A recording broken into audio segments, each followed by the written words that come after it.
Allah Roh Kudus, jamah hatiku dengan urapanmu.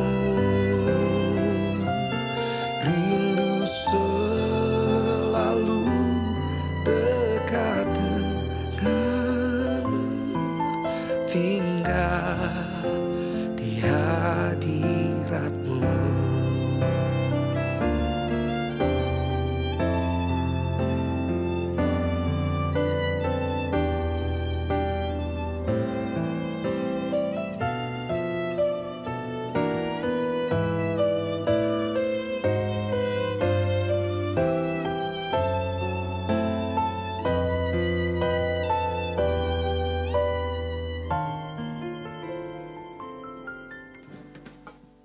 Shalom jemaat yang dikasih oleh Tuhan, dimanapun Anda berada, meskipun ibadah ini melalui online, saya percaya dengan rasa haus dan lapar, Anda akan menemukan sukacita dan kemenangan yang baru. Nah, di dalam ibadah minggu ini, saudara, ada beberapa hal yang perlu diperhatikan. Yang pertama, kami dari Gereja Mawar Sharon, kami rindu untuk bisa tetap terkonek dengan Anda. Oleh karena itu, kami mengadakan pelayanan online yang meliputi, yang pertama, menerima Tuhan Yesus, lalu yang kedua, untuk join di Connect Group, yang ketiga permohonan doa, yang keempat kesaksian, dan yang kelima baptisan. Jika Anda membutuhkan salah satu pelayanan tadi, Anda bisa mengaksesnya melalui gms.church/connect. Yang berikut saudara, untuk persembahan Anda dapat melakukannya dengan mengirimkannya ke nomor rekening yang tertera di layar. Dan ingatlah bahwa persembahan juga merupakan bagian daripada ibadah kita. Dan yang terakhir, jangan lupa untuk like, share, dan subscribe YouTube dari gms.church agar Anda tidak kehilangan berita juga agenda-agenda yang ada di gereja kita. Demikian pengumuman untuk hari ini, dan mari sama-sama kita berdoa untuk memulai ibadah. Terpujilah namamu ya Tuhan, kami mengucap syukur untuk hari yang baru, dan kami percaya Tuhan, jikalau hati kami dipenuhi haus dan lapar akan Engkau, kami yakin kami akan dipuaskan, kami akan dikuatkan, dan kami akan menerima kemenangan yang baru. Di dalam nama Tuhan Yesus kami berdoa, haleluya, amin. Selamat beribadah.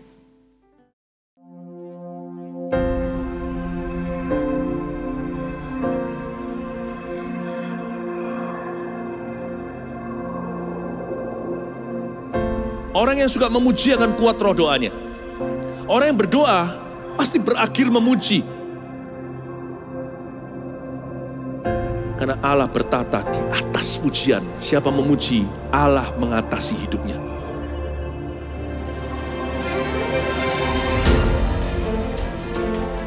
The Year of Praise, tahun pujian, menjadi sebuah petualangan yang tiada dua. Menjadi sebuah pelajaran hidup yang langsung dari Kristus. Menjadi sebuah pengalaman yang indah. Waktu kita memuji Tuhan, seluruh kerajaan itu berdiri di sampingmu. Waktu kita memuji, seluruh kerajaan Allah dan kereta-keretanya yang tidak kelihatan berkuda dan berapi-api itu berada di kanan kiri. Semakin fisik kita lemah, roh kita semakin memuji Tuhan. Semakin jasmani kita terbatas, semakin rohani kita tidak boleh dibatasi.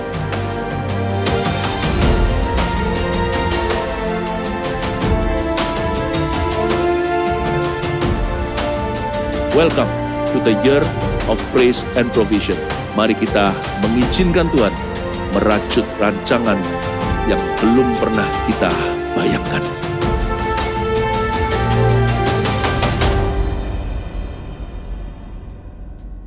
Mari kita memuji Tuhan bersama-sama. Haleluya.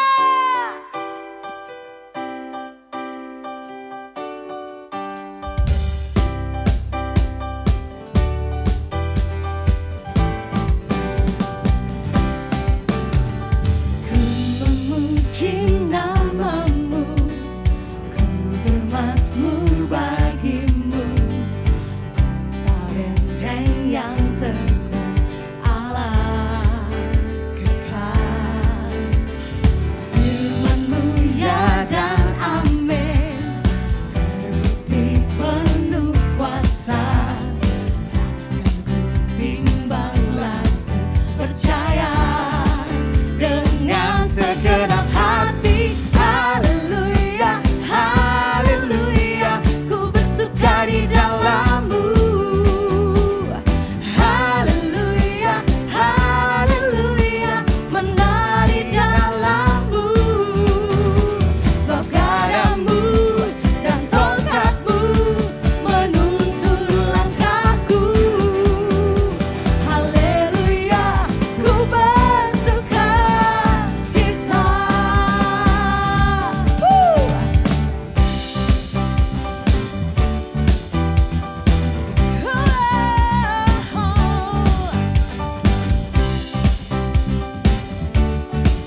Kau penuhi setiap hati kami dengan sukacita-Mu Tuhan.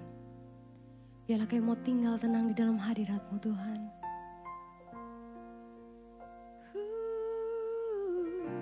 Penuhi hatiku dengan hadir-Mu. Ku rindu memandang wajah-Mu, oh Tuhan, di dalam kekudusan-Mu. Bawaku dekat dalam hati-Mu. Ku rindu mendengar suara-Mu, oh Tuhan, di tempat kudus-Mu sekarang. Ku rasakan kasih-Mu dan indahnya kekudusan-Mu. Penuhi dengan kasih-Mu, diam di hadirat-Mu. Ku mengangkat tanganku dan ku bersyukur menyembah-Mu. Penuhi dengan kasih-Mu, diam di hadirat-Mu.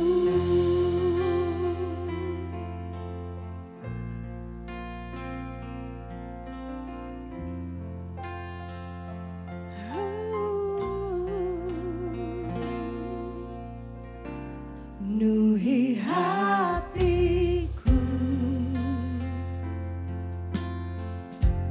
dengan hadir-Mu. Ku rindu memandang wajah-Mu, oh Tuhan, di dalam kekudusan-Mu. Bawaku dekat, bawa kami dekat Tuhan. Hati-Mu, ku rindu mendengar suara-Mu. Ku rindu mendengar suara-Mu, oh Tuhan, di dalam kekudus-Mu sekarang. Ku rasakan kasih-Mu dan indahnya kekudusan-Mu. Penuhi dengan hati kami Tuhan, diam di hadirat-Mu. Kami pandang wajah-Mu Tuhan,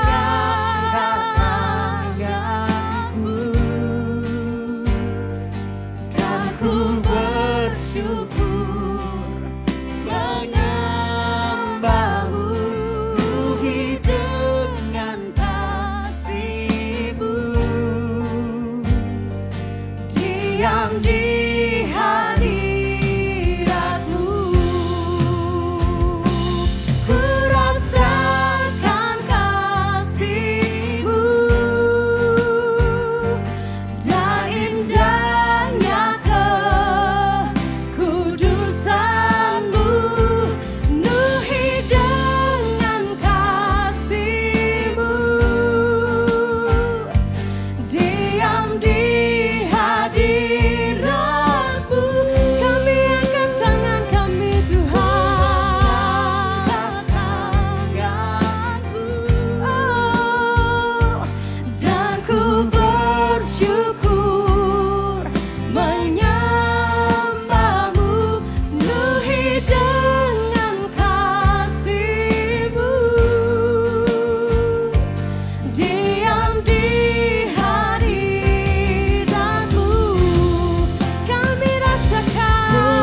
sukacita, ada ketenangan. Haleluya. Haleluya. Shadadadadabayadadamo.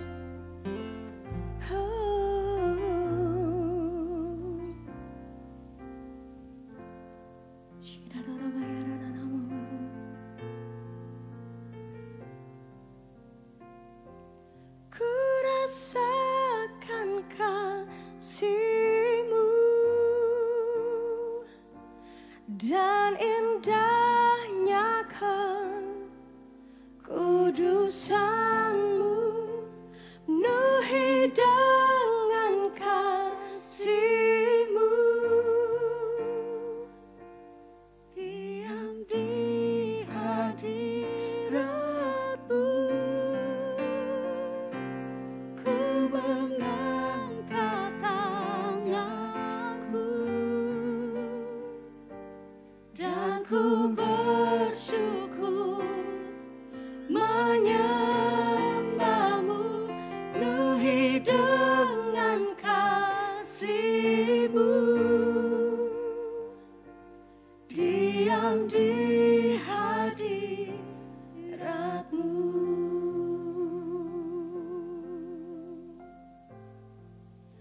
I love you, my Lord. Only you that I need. When I see your face, my life has been changed.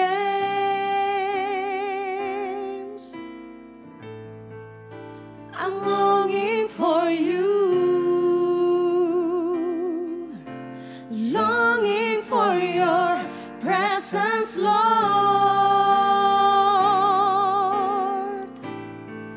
to be closer to you.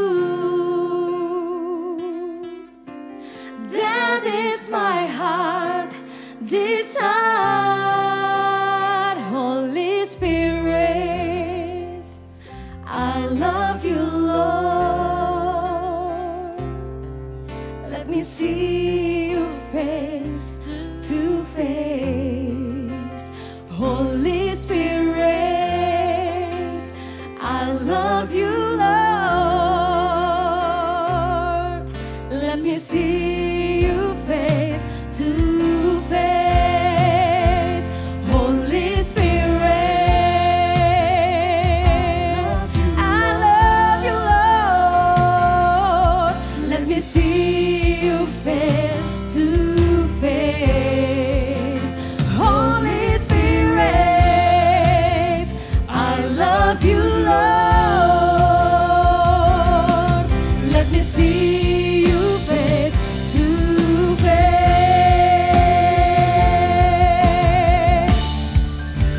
Holy Spirit, I love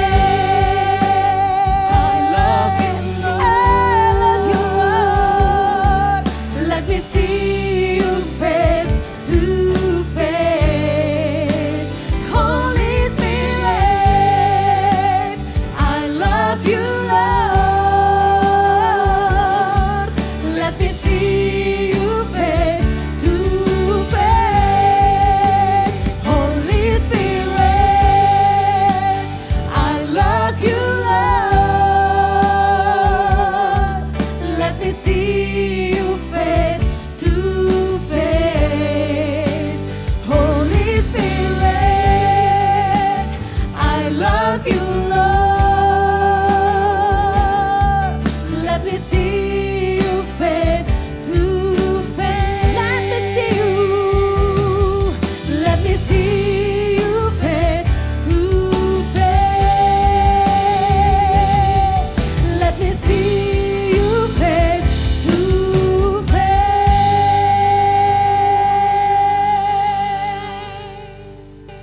Shalom jemaat, apa kabar semua? Saya harap Anda baik-baik.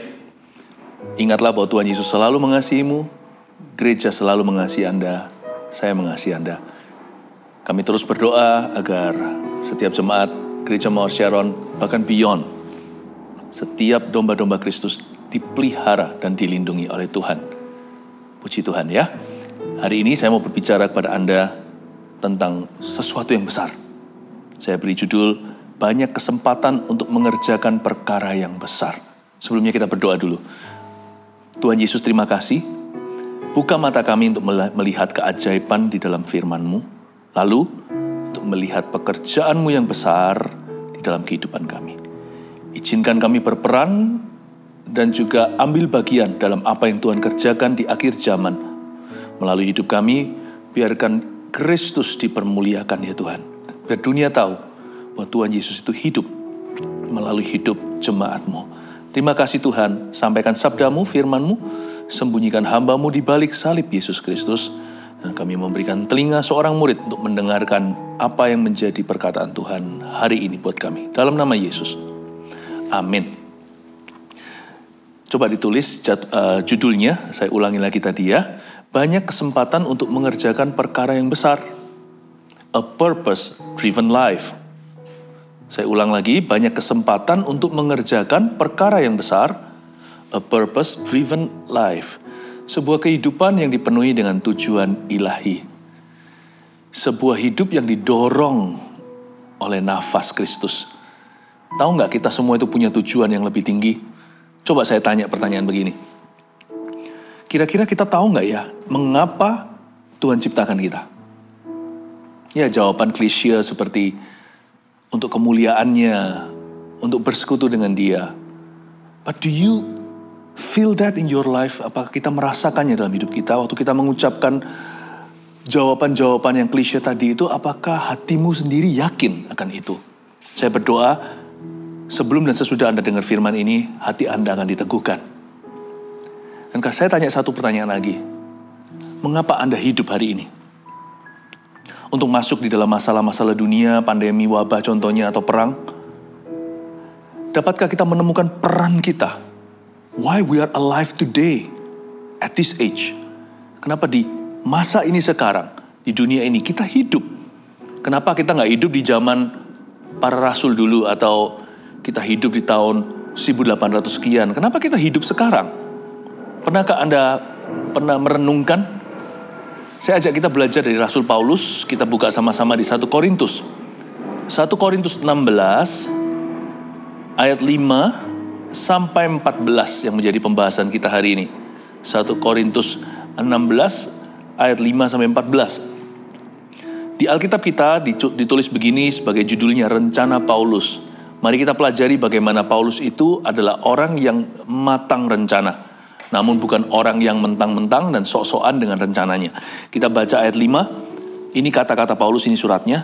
Aku akan datang kepadamu sesudah aku melintasi Makedonia. Sebab aku akan melintasi Makedonia. Dan di Korintus, mungkin aku akan tinggal beberapa lamanya dengan kamu, atau mungkin aku akan tinggal selama musim dingin, sehingga kamu dapat menolong aku untuk melanjutkan perjalananku. Coba kalau Anda baca ayat 5 dan 6, Paulus itu seorang yang ini ya, yang seperti saya katakan tadi, orang yang punya perencanaan. Dia pakai bahasa definitif, aku akan datang kepadamu, I will come to you. Di zaman itu gak segampang hari ini kita mau terbang, mau pergi-pergi. Zaman dulu itu mereka pergi kemana-mana jalan kaki. Kalau pakai transport mahal, naik kuda, atau lebih murah, naik keledai. Pakai hewan atau using beasts. Itu gak gampang. Kadang-kadang namanya binatang juga gak bisa diprediksi. Apalagi cuaca, kalau mereka naik kapal, bisa kapal karam. Tergantung arah angin, karena mereka tidak pakai teknologi hari ini yang namanya mesin perkapalan. Tapi Paulus itu kalau sudah bertekad, dia akan kesampaian.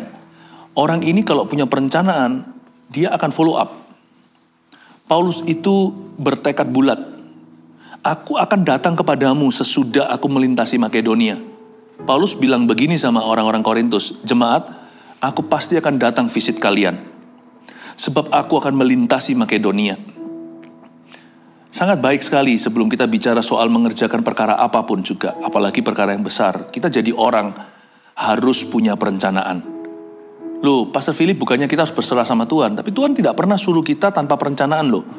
Serahkanlah perbuatanmu kepada Tuhan. Kita harus tahu apa yang kita buat. Serahkanlah rancanganmu kepada Tuhan, maka akan terjadilah. Maka Tuhan akan melampaui rencana kita. Serahkan perbuatanmu kepada Tuhan, terlaksanalah rencanamu. Jadi kita harus berencana. We must have a good plan. Have a good planning ya. Kita harus punya seperti Paulus, a good planning and determination. Harus punya determination, itu punya tekad, punya keteguhan hati. Seperti orang mau kuliah sebelum dia mulai college, sebelum masuk ke university. Dia berkata, aku mau ambil ini. Gak jadi orang pelin-pelan nanti jalan 1 semester, 2 semester, ganti fakultas. Gonta-ganti jalur. Orang kalau nyetir begitu rawan tabrakan. Aku mau ambil S1 atau aku mau ambil S2, master degree. I will achieve it. Waktu kita mulai, kita sudah punya tekad untuk wisuda. Jadi kita gak gampang menyerah. Untuk kita mengerjakan perkara yang besar, Anda harus terlebih dulu jadi orang yang besar di dalam hatimu. Seseorang yang punya perencanaan dan tekad bulat. Seorang yang punya keteguhan hati. Seorang yang fokus. Itu Paulus. Aku akan datang kepadamu. I will come to you. Sesudah aku melintasi Makedonia. Cerita bagaimana Paulus pergi ke daerah Filipis itu kan luar biasa. Dia dapat mimpi penglihatan. Ada orang dada-dada, bukan bye-bye, tapi come and help us, atau datanglah dan bantulah kami. Sampai di sana dia gak disambut sama laki-laki yang dia lihat di dalam mimpi atau penglihatannya. Cuman hanya beberapa wanita yang berkumpul di luar kota, di pinggiran, di suburb, atau berada di luar gerbang. Dan di situ dia melihat ada yang namanya Lydia. Beberapa wanita yang berkumpul di situ. Mana prianya yang dia lihat dalam penglihatan gak ada, tapi dia bertekad bulat. Dia harus beritakan Injil di Makedonia. Dia harus bawa jiwa. Dia harus tuntun orang pada Kristus. Dia ketemu 1-2, tidak seperti dalam mimpi penglihatannya. Dia injili. Dia gak peduli. Disitulah cikal bakal gereja di Makedonia. Sampai Paulus masuk penjara gara-gara seorang ahli tenung, seorang perempuan yang dipekerjakan oleh bos-bosnya, yang akhirnya juga kehilangan rejeki gara-gara setan itu diusir dari seorang peramal ini. Jadi Paulus itu mengalami up and down.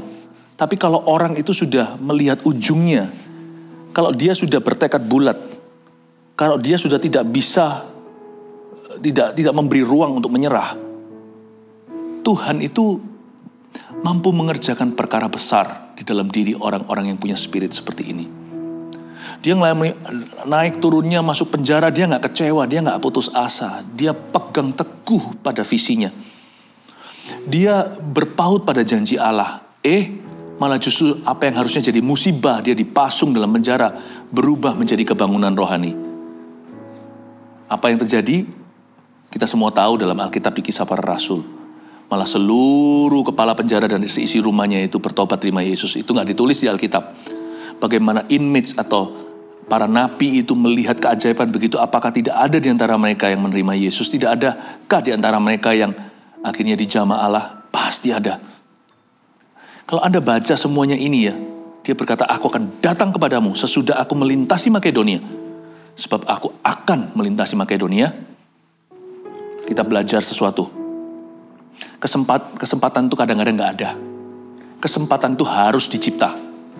Dan kesempatan seringkali terciptakan oleh karena ada orang-orang yang bertekad bulat untuk mencapai tujuan Allah. Pegang teguh hari-hari ini. Apa yang menjadi tujuan hidupmu? Mengapa Anda diciptakan dan mengapa Anda hidup di zaman ini? Kalau Anda tidak tahu sekarang masuk ke hadirat Allah, tanya sama Tuhan. Mungkin Tuhan gak akan berbicara secara audible atau seperti suara manusia. Tapi Tuhan akan memberikan hatimu sebuah pengertian. Dia akan menerangi mata hatimu. Sehingga kita akan tahu. Bukan sekadar sebagai teori atau jawaban klise, tapi kita akan mengerti dan memahami dengan segenap hati yang mungkin kita tidak bisa tuangkan dalam sebuah kalimat atau kata-kata indah. Tapi hati kita itu seperti ada dorongan tahu, aku punya tujuan lebih tinggi, aku punya tujuan ilahi, aku akan mencapai itu. Keluar dari pandemi ini, aku akan menjadi orang yang seperti Kristus. Aku akan jadi berkat. Aku tidak kejar berkat, Keluarga aku akan jadi berkat, pernikahanku akan jadi berkat. Pelayananku akan berbuah-buah, aku akan menuntun seseorang pada Kristus tahun ini. Aku akan tuntun seseorang pada Tuhan. Tak terkecuali anggota keluargaku sendiri. Hal ini tidak boleh ditunda-tunda lagi. Aku akan datang kepadamu, kata Paulus, sesudah aku melintasi Makedonia. Sebab aku akan melintasi Makedonia. Have a good planning and determination of heart. Miliki hati yang teguh berdiri pada sesuatu yang Anda yakini sebagai tujuan Kristus dalam kehidupanmu. Tapi miliki perencanaan yang matang juga. Namun demikian, perencanaan orang tetap ada batasnya ya. It's good to have a program. Baguslah kita punya program, itu sudah kita pikirkan lika-likunya. Tetapi hidup ini terus terang ada banyak hal yang gak diduga. Ada banyak hal yang di luar kendali kita. Malahan perkara-perkara besar yang biasanya terjadi dalam kehidupan umat Tuhan, itu dikarenakan rencana Allah, bukan rencana mereka. Dalam hidup saya juga sama. Hal-hal yang sifatnya mencengangkan, yang sampai hari ini saya geleng-geleng kepala berkata haleluya, itu biasanya saya kesenggol sama Tuhan masuk ke hal-hal itu. Bukan karena saya rencanakan dari dulu. Makanya itu di ayat 6 Paulus bunyinya begini. Dan di Korintus, mungkin aku akan tinggal beberapa lamanya dengan kamu. Atau mungkin aku akan tinggal selama musim dingin. Sehingga kamu dapat menolong aku untuk melanjutkan perjalananku. Kenapa di ayat 5 tadi kedengarannya Paulus sangat definitif sekali, tapi di ayat 6 seolah dia ragu. Gak pasti. Berapa kali kata mungkin diulangi. Dan di Korintus nih, dia bilang nanti kalau aku datang, mungkin aku akan tinggal beberapa lamanya dengan kamu. Atau mungkin aku akan tinggal selama musim dingin. Jadi ada 2 kali mungkin diulangi. Mungkin ini, mungkin itu. Mungkin begini, mungkin begitu. Bukannya Paulus itu gak pasti. Tapi Paulus sangat memahami sebagai seorang yang peka sama tuntunan Roh Kudus, bahwa dia harus selalu leaving a room for God's interference. Dia harus selalu menyediakan sebuah ruangan untuk intervensi, bahkan interupsi dari Tuhan. Tuhan Yesus sendiri loh anak Allah waktu berjalan di atas muka bumi, secara fisik dan jasmani. Tuhan mau datang ke satu tempat untuk sembuhkan seseorang atau untuk bangkitkan orang mati. Di tengah jalan ada desak-desakan, ada seorang wanita yang pegang pucuk jubahnya. 12 tahun pendarahan, ada aliran tenaga.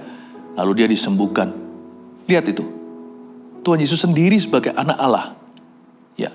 Dan dia berjalan dalam tuntunan Roh Kudus. Selama pelayanannya secara fisik di bumi. Ada banyak hal-hal terbesar, mujizat terindah seringkali terjadi. Di masa-masa di luar rencananya. Sebagai manusia, di luar rencana kita.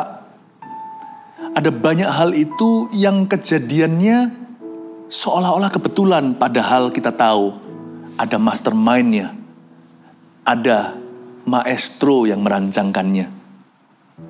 Di dalam interupsi hidup ini, terjadi mujizat bagi wanita yang pendarahan. Di dalam jalur-jalur yang kita tidak tentukan, di luar rutenya, di situ kita menemukan orang buta yang meminta-minta. Bartolomeus yang dicelikkan matanya. Ada banyak cerita dalam Injil. Yesus dari sini ke situ. Dari satu tempat ke tempat yang lain. Rutenya berubah gara-gara. Lalu terjadi sesuatu di luar duga. Disitulah mujizat-mujizat yang paling menyolok. Di dalam Injil Matius, Markus, Lukas, Yohanes dicatat. Kalau anak Allah aja mengalami intervensi Bapa, bukankah kita harus terbuka untuk interupsi anak Allah dalam kehidupan kita? Itulah sebabnya Paulus bunyinya begini. Dan di Korintus, mungkin aku akan tinggal beberapa lama dengan kamu, atau mungkin aku akan tinggal selama musim dingin.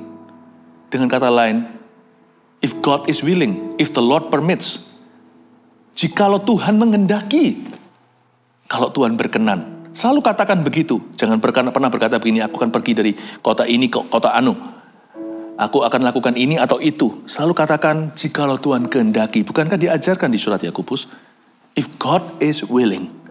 Jikalau Tuhan berkenan, maka aku akan melakukan ini dan itu. Aku akan pergi dari kota ini ke kota anu. Itu yang dikatakan di firman Tuhan, bukan? Always leave a room perkara besar itu tidak semua sesuai dengan rencana kita. Malah justru perkara-perkara yang kita rencanakan biasanya yang biasa-biasa.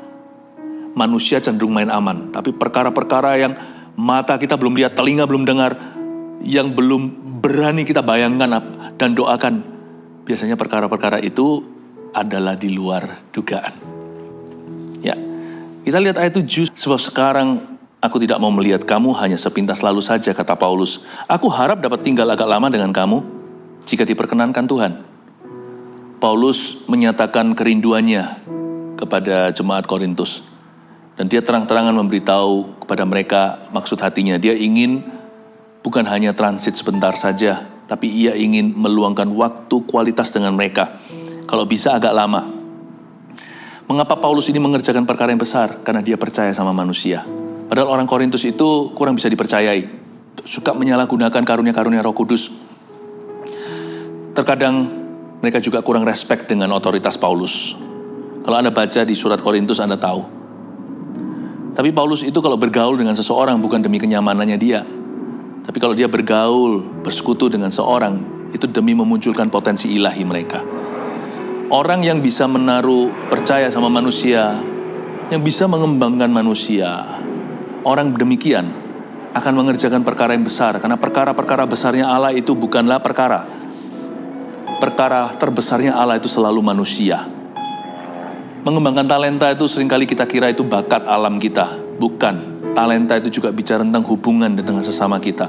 Kalau kita bisa mengelola setiap relationship yang kita punya, termasuk dengan orang-orang yang agak susah dicintai, susah diajak kerjasama, kalau kita bisa kembangkan setiap hubungan, saya yakin ada harta tersembunyi di balik semua usaha Anda dan jerih payah itu tidak akan sia-sia. Ada perkara lebih besar. Setiap orang mengandung suatu rahmat dari Allah. Termasuk musuh-musuh. Orang-orang yang tidak mengenakan dalam hidup kita. Kalau kita tahu bagaimana mengampuni, bagaimana mendoakan musuh kita, akan ada berkat Tuhan tersendiri. Orang besar dimulai dengan mereka yang ditempa, besi menajamkan besi, manusia menajamkan manusia. Belajar dari Paulus, investasinya dalam diri orang-orang di sekelilingnya perlu kita contoh dan teladani. Ayat 8, tetapi aku akan tinggal di Efesus sampai hari raya Pentakosta. Sebab di sini banyak kesempatan bagiku untuk mengerjakan pekerjaan yang besar dan penting, sekalipun ada banyak penentang. Oh, ternyata Paulus juga punya haters ya, sekalipun ada banyak penentang. Jadi kita harus mengerti dulu bahwa di balik setiap opportunity pasti ada opposition. Tahukah ada oposisi bagi setiap kesempatan yang Tuhan beri? Di balik setiap kesempatan yang Tuhan kasih, selalu akan ada orang-orang yang bangkit melawan kita. Jadi please, jangan putus asa. Jangan kecewa kalau ada orang-orang yang gak suka sama kita, asal bukan karena dosa kita. Kalau kita melakukan kebenaran lalu kita dibenci, itu mahkota. Dan kalau kita berbuah, ada orang-orang yang gak suka sama kita, ya kita gak usah bela diri. Selalu introspeksi. Tapi kalau gak ada sesuatu yang lebih yang kita perlu cari-cari, ya sudah, aman aja. Serahkan mereka kepada Tuhan. Mungkinkah mereka cemburu, mungkinkah mereka iri? Nah, gak apa-apa. Anggaplah sebuah sukacita tersendiri. Kalau saya berbuah dan membuat orang lain silau mata, sehingga mereka berkata, kok aku gak bisa begitu, tapi mereka gak bisa berbuat apa-apa. Jadi cara terbaik adalah character killing atau membunuh karakternya. Biarin, asal hati Anda benar, Tuhan yang bela. Doakan aja orang-orang itu, jangan ambil sukacitamu. Kenapa harus merugi damai sejahtera? Karena kita tahu bahwa orang yang berbuah, yang berhasil, yang dipakai Tuhan, yang diberkati, yang disertai oleh Roh Kudus, pasti harus melalui oposisi, tak terkecuali Paulus. Di sini loh, banyak kesempatan untuk aku di Efesus untuk mengerjakan pekerjaan yang besar dan penting, sekalipun ada banyak penentang. Nah, Paulus berkata di ayat 8 sekali lagi, tetapi aku akan tinggal di Efesus sampai hari raya Pentakosta. Di Efesus dia tinggal beberapa tahun, kurang lebih 3. Dan di Efesus itu, ceritanya Paulus di Efesus Anda bisa temukan di Kisah Para Rasul pasal 19. Paulus mengerjakan banyak sekali pekerjaan besar di Efesus. Ya, kalau Anda membacanya dimulai dari ketika dia bertemu dengan 12 murid Yohanes Pembaptis yang kurang tahu tentang Yesus. Mereka tahu tentang pertobatan dari amoralitas, nggak boleh ini, nggak boleh itu. Tapi mereka belum punya hubungan pribadi dengan Tuhan. Mereka hanyalah orang-orang baik saja. Ada selusin orang-orang saleh. Tapi Paulus ketemu mereka kepenuhan Roh Kudus. Mereka juga belum tahu siapa itu Roh Kudus. Wah, mereka penuh dengan Roh Kudus setelah itu. Lalu ada juga, lalu di Efesus juga paling tidak selama 2 tahun dia pindahkan murid-murid yang telah dia jadikan. Ya, ada jumlahnya sekian, kita nggak tahu tepatnya. Tetapi tambah hari tambah banyak. Dia pindahkan ke ruang kuliah Tiranus.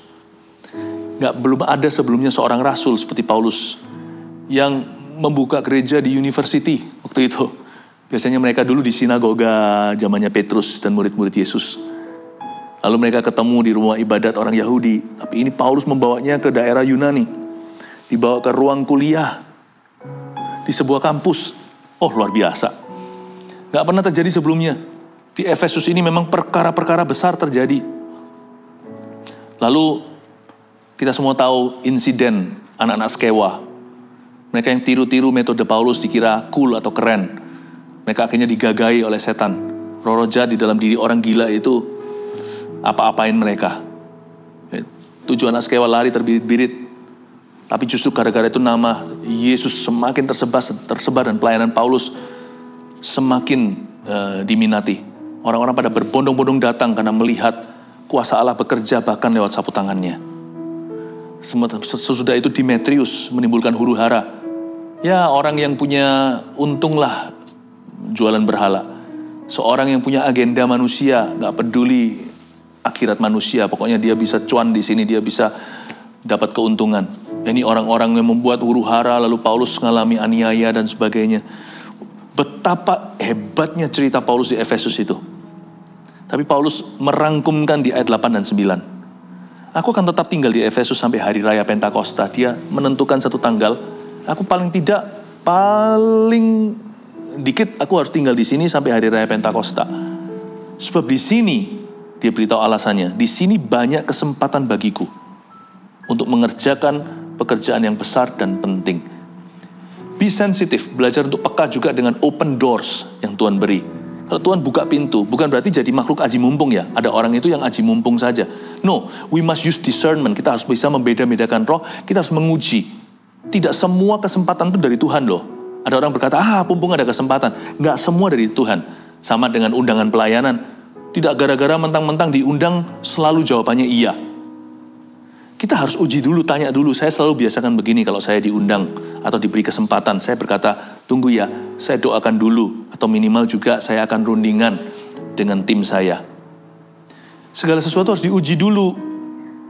Kalau enggak nanti jangan-jangan kita seperti Yosua. Enggak mengerti dia sedang dikerjai sama si Gibeon. Orang-orang dikerjai sama orang-orang Kanaan. Yang pura-pura dari negeri jauh. Untuk membuat persetujuan, ternyata mereka adalah orang-orang yang Tuhan serahkan kepada bangsa Israel untuk disingkirkan. Jangan sampai kita melihat bahwa semua orang yang datang dengan ramah kepada kita itu dari Tuhan. Setiap pintu yang dibuka itu dari Roh Kudus. Gak tentu.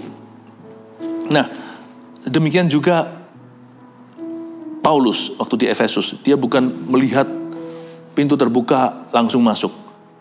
Dia tahu visinya apa. Dari sejak semula kan saya sudah ceritakan, orang ini penuh perencanaan. Dia itu well planning orangnya, well prepared. Tapi sambil jalan, setiap langkah dia selalu berkata, if the Lord permits, kalau Tuhan izinkan, jikalau Tuhan menghendaki. Sambil jalan setiap langkahnya, 2-3 langkah mungkin dia puasa. 2-3 langkah itu bukan 2-3 hari ya. Mungkin dari 1 kilometer ke kilometer berikutnya, dari sebuah kejadian ke kejadian berikutnya, itu dia mungkin cari Tuhan lagi. Bukan berarti Tuhannya hilang. Tapi dia mau mendekat lagi untuk tanya. Atau agar hatinya diterangi. Dia uji segala sesuatu. Lalu dia lihat 10 pintu. Misalkan terbuka 7. Dia tahu tidak 7-7-nya dia harus masuki. Dia harus discern dan membeda-bedakan. Dia harus menguji. Tetapi meskipun demikian, ini juga sebuah pesan bagi kita yang selalu bilang Tuhan suruh, tapi Tuhan gak pernah buka pintu. Kadang-kadang Tuhan juga bicara lewat buka dan tutup pintu loh. Kalau Tuhan itu berkenan atau tidak. Atau Tuhan itu menghendaki atau bukan. Ada orang itu yang ngotot aja terus. Padahal jelas-jelas Tuhan tidak menghendaki dia di sana. Pintu ditutup rapat-rapat. Mau tunggu sampai kapan? Mau tunggu sampai mau tunggu sampai kita kehilangan segala-galanya. Ada orang itu terus saja, seperti orang gambling, seperti orang berjudi. Udah kalah, masih terus pengku di situ, masih terus bersikeras. Nah, siapa tahu nanti untung berikutnya, nanti ronde berikutnya sampai semua habis, uang kuliah anaknya, sampai segala sesuatu sandang pangan papanya pun disita. Ada waktunya Anda harus peka tahu bahwa ini bukan kehendak Tuhan, ini waktunya hengkang. Angkat kaki sekarang. Tapi saya juga tidak berkata bahwa kalau pintu tertutup udah langsung gampang nyerah. Enggak loh ya. Tapi cepat lambat pintu akan dibuka. Saya tahu pintu tertutup langsung cepat-cepat konklusi bahwa ini bukan kehendak Tuhan. Orang kayak begitu itu nggak tahan banting. Orang seperti itu nggak punya daya juang. Tapi sebaliknya, ada orang yang jelas-jelas Tuhan sudah tunjukkan, Tuhan nggak buka. Diterusin aja seperti bagal, seperti keledai yang tidak berakal budi. Terjang melulu sampai mati. Nah, untuk membedakan yang mana susah nih. Karena nggak ada teorinya. Harus mendekat pada Allah. Kita bisa menguji. Yang ini pintu tertutup adalah ujian. Sebentar lagi, cepat lambat akan buka karena Tuhan menyertai. Tapi ada waktunya kita menghadapi pintu tertutup. Kita tahu bahwa ini adalah stop sign dari Tuhan. Atau tanda no dari Roh Kudus. Paulus kan begitu. Paulus nggak pantang menyerah kan. Di Efesus dia ngotot saja. Tapi waktu dia mau masuk ke Bitinia, mau masuk ke Asia, Roh Kudus melarang dia nggak terus terjang. Dia tahu itu bukanlah wilayah pelayanannya. Itu bukanlah teritori yang Tuhan beri dalam masa hidupnya. Untuk tahu bedanya di mana, untuk bisa menerima apa yang tidak bisa kita ubah, dan untuk bisa mengubah apa yang kita bisa, untuk tahu bedanya, hikmat Allah. Nah, ini nggak bisa diajarkan lewat khotbah. Ini harus mendekat secara pribadi. Tapi khotbah ini sebagai inspirasi agar Anda melihat kategori. Bahwa ini kategori itu, ini kategori ini. Bedanya di mana? You harus masuk ke hadirat Tuhan. Anda harus masuk ke dalam hadirat Allah sendiri. Tetapi aku akan tinggal di Efesus sampai hari raya Pentakosta, sebab di sini banyak kesempatan bagiku untuk mengerjakan pekerjaan yang besar dan penting, sekalipun ada banyak penentang. Luar biasa loh, kita ini tinggal di kota mana, itu juga penentuan Tuhan. Kota kelahiran saya adalah Surabaya. Baru semalam saya dapat mimpi begini. Saya bermimpi, saya sedang di kota Surabaya. Lalu saya melihat, di situ ada banyak developer yang terkenal di seluruh negeri. Lalu saya bicara sama mereka, seolah-olah saya memperkenalkan kota saya, dan saya berkata, di kota ini ada banyak kesempatan. Saya bilang sama mereka, kota ini bagus. Lalu mereka mulai satu-satu investasi, satu-satu mulai mengembangkan ke kanan, mengembang ke kiri, membuat kota ini menjadi indah dan menjadi maju. Lalu saya menoleh dari para developer itu, saya melihat kepada gereja. Saya melihat tiba-tiba ada kebangunan rohani anak-anak muda, ribuan atau puluhan ribu angkat tangan dan menari-nari untuk Tuhan, melompat-lompat girangnya. Saya lihat anak-anak kecil di sana, ya kan? Saya lihat anak-anak kecil juga memuji Tuhan di ruang satunya. Kota ini bukan hanya mengandung potensi-potensi secara jasmani, tapi juga potensi secara ilahi. Ada banyak kesempatanku untuk mengerjakan perkara-perkara yang besar di sini. Nah, waktu itu lalu saya bangun pagi harinya. Saya terjaga. Saya tahu bahwa Tuhan itu menghendaki saya terus melayani kota-kota tertentu. Dan dari kota-kota tertentu. Karena saya tahu ada banyak sekali pekerjaan besar dan penting menanti. Jangan hanya tinggal di satu kota atau tinggal di satu negara. Minta nubuat. Gak usah dibuat-buat, gak usah kita cerita-ceritakan. Minta nubuat untuk dirimu secara pribadi. Mengapa Anda di kota ini? Baik dalam bisnis, dalam konteks bisnis Anda, konteks karir Anda, keluarga Anda, membesarkan anak di sana. Dan dalam pelayanan Anda, terutama Anda bisa menjadi saksi Kristus di situ. Tanya sama Roh Kudus. Mengapa engkau letakkan aku di kota ini? Baik itu kota kelahiran atau Anda pindah ke situ setelah Anda besar. Atau Anda pindah kemana. Why am I here? Ada orang-orang Indonesia sekarang, kenapa Anda di Eropa? Kenapa Anda ada di Jepang, di Korea? Ask the Lord, adakah nubuatanmu untukku dalam konteks kota ini? Dapatkah aku melihat seperti Rasul Paulus kesempatanku? Banyak kesempatan di sini untuk mengerjakan perkara yang besar dan penting. Minta nubuatan. Nubuatan itu bukan tujuannya untuk kita cari-cari demi sok-sokan tunjukkan ke orang saya peka, atau demi dapat jodoh, lu jodohku kata Tuhan Yesus, bukan begitu. Tapi nubuatan ketika diminta untuk maksud yang tepat, itu mulia. Itu harus diminta. Minta sama Tuhan nubuat, sebuah nubuatan yang Anda bisa tangkap secara pribadi, yang bunyinya gak tentu seperti ini. Demikian firman Tuhan, atau lewat mulut nabi, atau secara audible Anda mengalami pengalaman supranatural. Gak harus. Nubuatan itu bisa jadi sebuah semangat yang Tuhan taruh dalam hatimu, menerangi hati Anda untuk mengerti why, kenapa Anda ada di kota tertentu. Minta roh nubuatan itu. Roh Kristus adalah nubuatan. Sebab Kristus itu adalah roh Kristus, roh nubuatan itu adalah saksi Kristus di dalam jiwa kita. Ask for a prophecy why you are in a certain city. Minta sama Tuhan. Ya, nggak usah sesuatu yang sifatnya show gimana, nggak perlu. Tapi seperti Maria yang menyimpan diam-diam dalam hatinya, simpan dalam sanubari apa yang Tuhan katakan. Waktu Anda masuk hadirat Allah, punya ekspektasi. Harapkan Allah berbicara. Kenapa Anda ada di city itu? Kenapa Anda ada di kota ini? Paulus berkata, aku akan tetap ada di Efesus. Aku akan ada di sini. Sampai hari raya Pentakosta. Sebab di sini banyak kesempatan bagiku untuk mengerjakan pekerjaan yang besar dan penting. Sekalipun ada banyak penentang. Ayat 10. Beberapa pemberitahuan lagi. Jika Timotius datang kepadamu, usahakanlah supaya ia berada di tengah-tengah kamu tanpa takut. Sebab ia mengerjakan pekerjaan Tuhan, sama seperti aku. Jadi janganlah ada orang yang menganggapnya rendah ya, tapi tolonglah dia supaya dia melanjutkan perjalanannya dengan selamat, agar ia datang kembali kepadaku. Sebab aku di sini menunggu kedatangannya bersama-sama dengan saudara-saudara yang lain. Ayat 10 dan 11 muncul Timotius. Paulus ngomong gini, Timotius mau datang ke kamu, mau mampir nih. Usahakan supaya dia datang ke kamu tanpa takut. Jadi kamu jangan takut-takuti. Kalau gitu saya bisa ngambil kesimpulan bahwa orang-orang di Korintus itu not so nice. Mereka mungkin orang-orang di kota besar ya, yang lebih cuek, lebih acuh, yang lebih arogan, atau yang lebih merendahkan orang, atau pilih-pilih orang. Kalau yang tipe orang yang kalau lihat orang itu dari atas kepala hingga bawah kaki, lalu agak sedikit meremehkan. Mungkin tipe-tipe orang di kota-kota besar seperti New York dan sebagainya. Kalau Timotius datang ya jangan kamu takut-takuti. Karena mereka cenderung intimidatif. Sebab ia mengerjakan pekerjaan Tuhan. Sama seperti aku. Dia kasih kualifikasinya bahwa Timotius itu hamba Tuhan sejati. Jadi jangan ada orang yang menganggapnya rendah.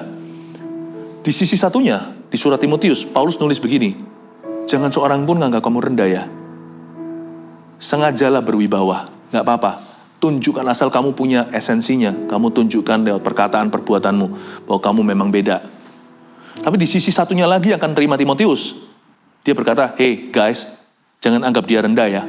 Jangan takut-takuti dia. Tapi dari sisi Timotius, hai nak, jangan takut ya. Luar biasa ya Paulus ya. Matchmaker. Dia itu mak comblang yang bagus. Dari sisi yang diutus, dia persiapkan. Dari sisi yang menerima, dia benahi.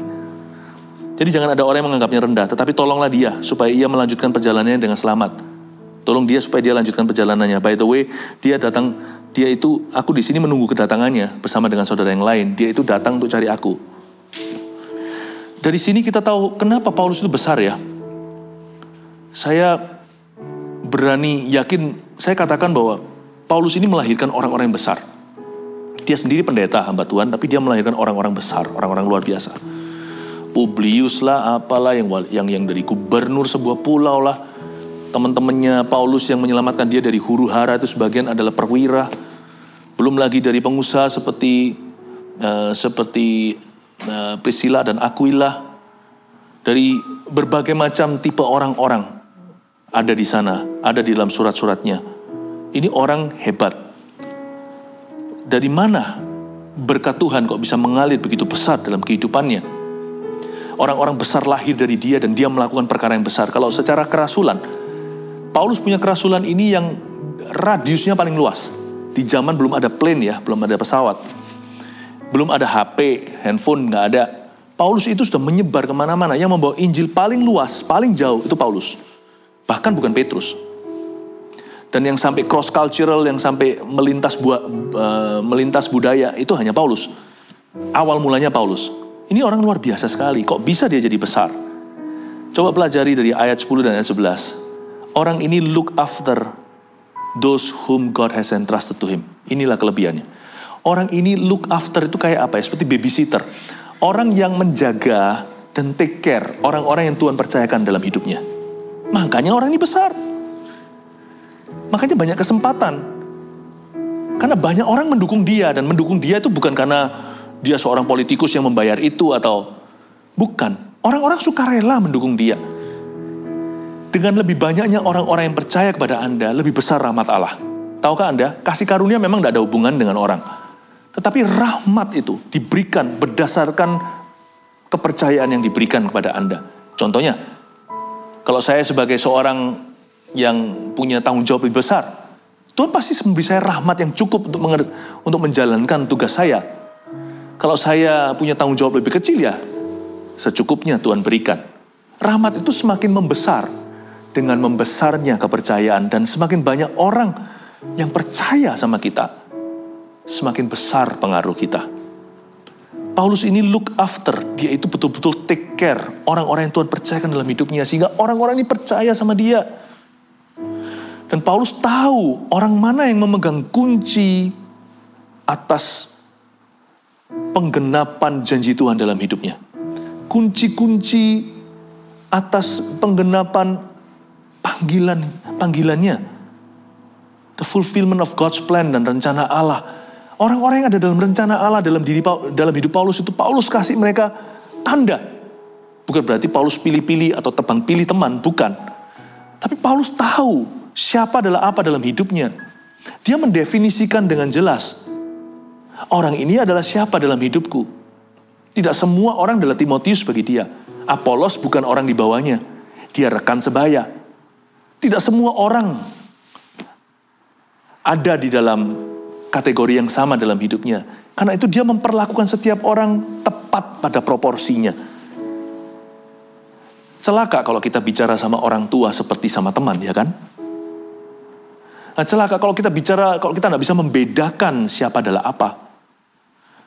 Tapi dimulai dengan hati yang tulus untuk mau take care orang-orang yang Tuhan percayakan dalam kehidupan kita. Paulus tuh care sama Timotius. Makanya Timotius dilengkapi dulu, lu jangan takut ya. Tapi Paulus juga take care, juga sangat care sangat peduli sama orang Korintus. Jangan sampai mereka tanpa sengaja, tanpa mereka sadari berdosa terhadap hamba Tuhan. Seorang hamba Tuhan yang masih muda, tapi diurapi Allah. Paulus siapkan mereka, lu orang jangan takut-takuti dia loh.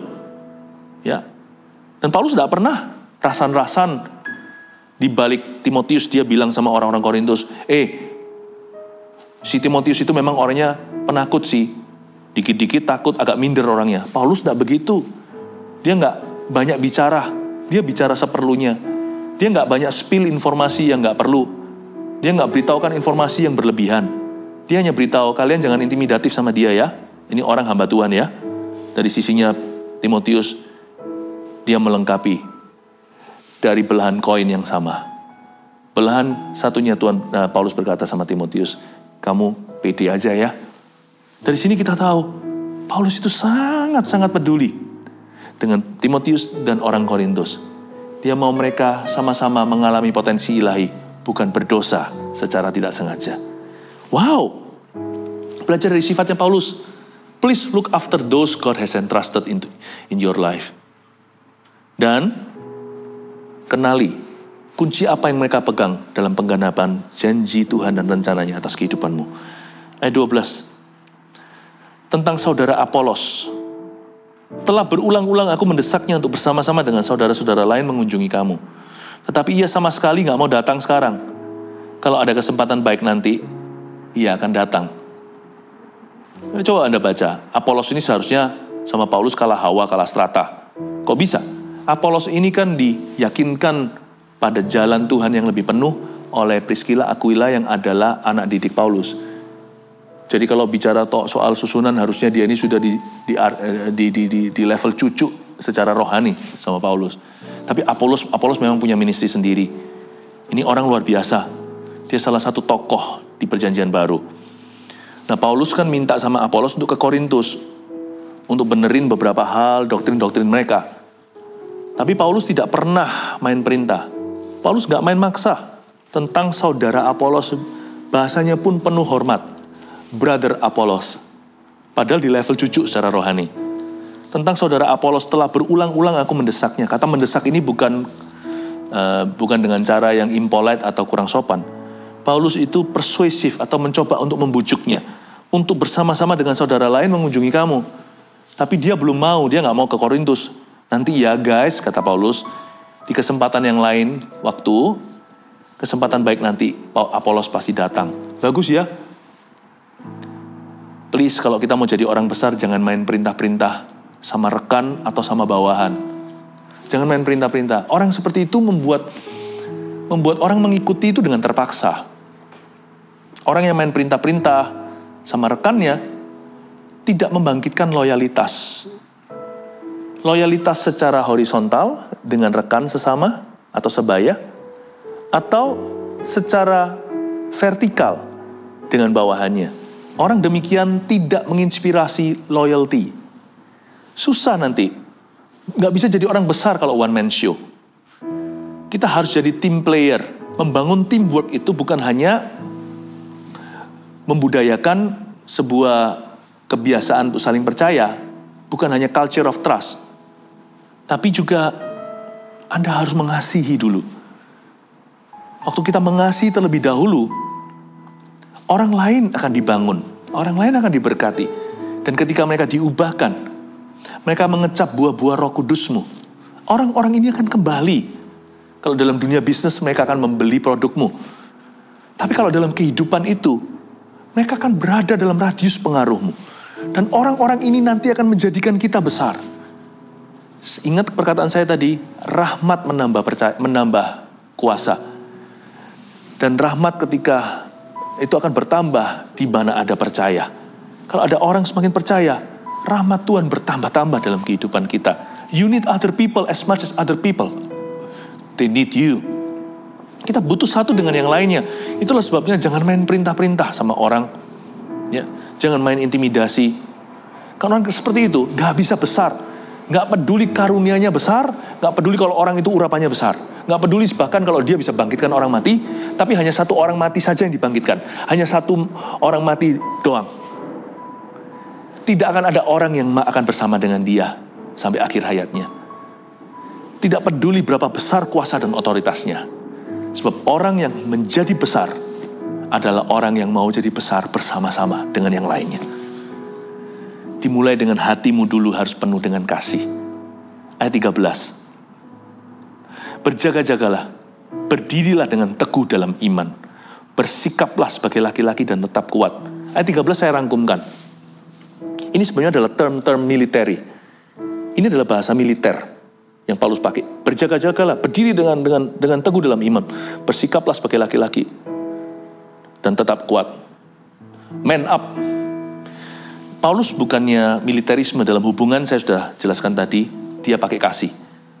Tapi dia bicara kepada the courage of man, atau rasa berani. Bahwa tidak ada orang bisa membantu Anda kalau Anda losing courage. Kalau Anda kehilangan keberanianmu, tak ada orang bisa bantu. Pernah lihat orang panik? Di konseling juga gak bisa. Gak bisa, aku pasti mati, aku gini, gimana ya? Aduh, pastor atau atuko, gimana ini? Aku gak mungkin bisa, aduh mana, kok begini ya, kok begitu. Gak akan ada bisa bantu. One of the worst things in life is for one to lose courage. Salah satu hal yang paling terpuruk yang bisa terjadi dalam hidup ini adalah kalau kita kehilangan keberanian kita. Paulus berkata gini, man up. Ini adalah military terms. Adalah sebuah bahasa militer memberitahu. Hidup ini memang penuh dengan peperangan rohani. Kita tidak bisa apa-apa. Kita harus sengaja maju. Kita harus berkata, yes, kalau orang pesimis ya, yang paling susah itu orang yang kehilangan courage. Nanti lihat ya tandanya, manifestasinya apa. Orang yang kehilangan keberanian itu biasanya akan pesimis. Nanti aku gak akan berhasil, aku gak bisa ini, gak bisa itu. Nobody, tidak akan ada orang yang bisa talk you out of it. Tidak ada satu insan manusia yang bisa bahkan membujukmu keluar dari mentalitas kalah. Kalau kita berkata, aku nanti begini, aku begitu. Gak ada orang yang bisa menghiburmu. Tuhan pun bicara, Anda tak akan percaya. Coba bayangkan. Ingat hari-hari ini, jangan kehilangan rasa berani. Yang terakhir, lakukanlah segala pekerjaanmu dalam kasih, ayat 14. The only acceptable standard in the end, standar terakhir pada akhirnya hanyalah satu, yaitu kasih. Lakukanlah segala pekerjaanmu dalam kasih. Paulus ingatkan kembali, berani itu adalah budaya militer sorga, tapi hubungan tetap harus pakai kasih. Sebab orang yang mengasihi akan dikasihi. Orang yang mengasihi, are you ready? Kepada orang itu akan dilemparkan banyak kesempatan oleh sesama manusianya. Tahu nggak? Kenapa Paulus punya banyak kesempatan di Efesus? Karena dia mengasihi orang Efesus. Dan semakin banyak Paulus dikasih dan dipercayai, orang Efesus membuka rumahnya, kesempatan baru terbuka. Cell group atau connect group atau kelompok sel atau kelompok kecil yang baru terbukalah. Di ruang Tiranus ada orang membuka di situ, muncullah gereja di kampus. Semakin banyak engkau mengasihi, semakin banyak kesempatan diberi untuk mengerjakan perkara-perkara yang besar dan penting di dalam hidupmu. Jadi jangan pernah targetkan perkara besar. Targetkan kasih, hidupmu akan jadi besar di tangan Tuhan. Haleluya. Amin. Kau besar Tuhan, lebih langit, sebab Kau besar Tuhan, lebih dari segalanya, sebab Kau besar Tuhan, ku dapat lakukan segala perkara sesuai rencanamu. Sebab Kau besar Tuhan, mari kita agungkan Yesus. Sebab Kau besar Tuhan, lebih langit,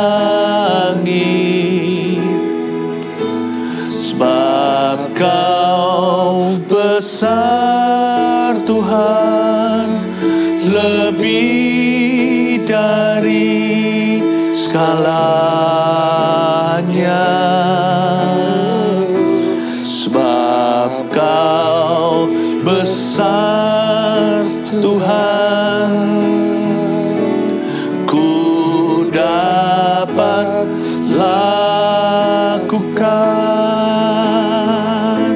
segala perkara sesuai rencana. Sebab Kau besar, ku dapat lakukan segala perkara. Mari kita man up, bersikap seperti laki-laki.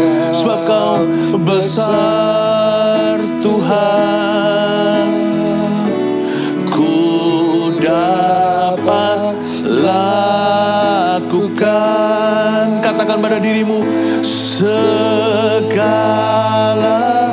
perkara sesuai rencanamu.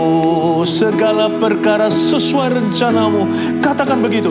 Segala perkara sesuai rencanamu. Segala perkara dapat ku tanggung. Segala perkara sesuai rencanamu. Mari kita buka tangan kita seperti ini. Saya percaya Tuhan akan membuka banyak kesempatan bagi kita. Tuhan masih membuka banyak kesempatan untuk kita melakukan pekerjaan yang penting dan besar di hari-hari ke depan. Mari kita buka tangan kita, percaya dan yakini dengan iman.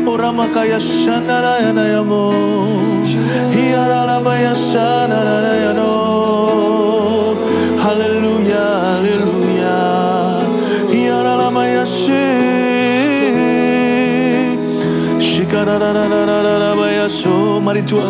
Mari jemaat semua doa ada kuasa dalam percaya. Banyak kesempatan Tuhan akan buka untuk keluargamu, untuk bisnismu, untuk usahamu, untuk masa depanmu, untuk pelayananmu, dan untuk kesaksian hidupmu. Tuhan buka banyak kesempatan agar Anda melakukan pekerjaan yang penting dan besar untuk kerajaannya. Di hari-hari ke depan, mari kita minta kerajaannya datang, kehendaknya jadi.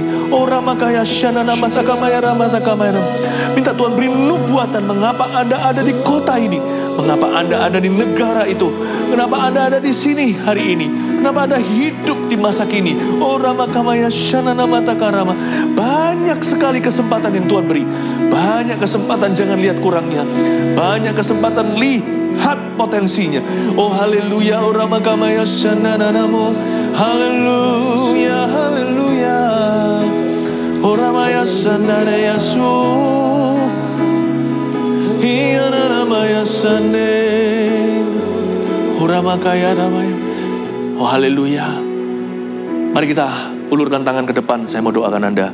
Angkat semua penyakit stres di dalam nama Yesus saat ini Tuhan. Instead, sebagai gantinya berikan mata iman untuk melihat kesempatan yang dari Tuhan, setiap pintu yang terbuka. Terima kasih Tuhan. Untuk bisnis yang masih macet itu Tuhan Yesus buka jalan.